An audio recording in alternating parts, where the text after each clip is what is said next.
नमस्कार. माझं मूल हा डायन लुमान्स यांचा अनुवाद आज आपण पाहणार आहोत. अनुवादाचं नाव आहे माझं मूल. जर माझं मूल पुन्हा घडवण्याची संधी मिळाली तर मी त्याला बोटाने चूप करण्याचे कमी करीन आणि भिंतीवर रेघोट्या मारण्यास भरपूर वाव देईन. त्याला सुधारण्याच्या फंदात पडण्याऐवजी निरनिराळ्या छंदात गुंतविण्याचा विचार करीन. नजरेने धाकात ठेवण्याऐवजी डोळसपणे त्याचे निरीक्षण करीन. कशाला याची चिंता न करता त्याची आस्थापूर्वक चौकशी करीन. त्याला मनसोक्त हुंदडण्यास वाव देईन व कल्पनेचे पतंग स्वैरपणे उडवण्यास प्रोत्साहन देईन. गंभीर होण्याचा आव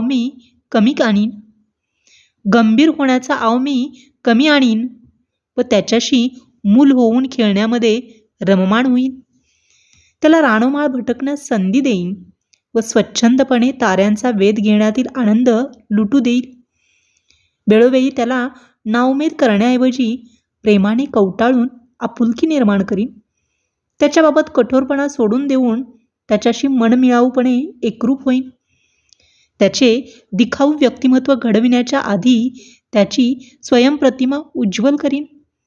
सत्ता सामर्थ्याच्या प्रेमापेक्षा प्रेमाच्या सामर्थ्याची ओळख करून देईन. त्याला पंखाखाली घेण्याऐवजी त्याच्या पंखात बळ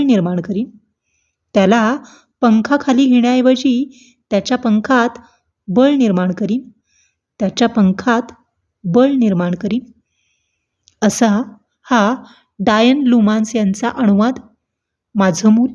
तुम्हाला कसा वाटला ते तुम्ही कमेंट बॉक्समध्ये नक्की कळवा. चला तर मग भेटूया पुन्हा एकदा नवीन अंतरंगासोबत. तोपर्यंत धन्यवाद.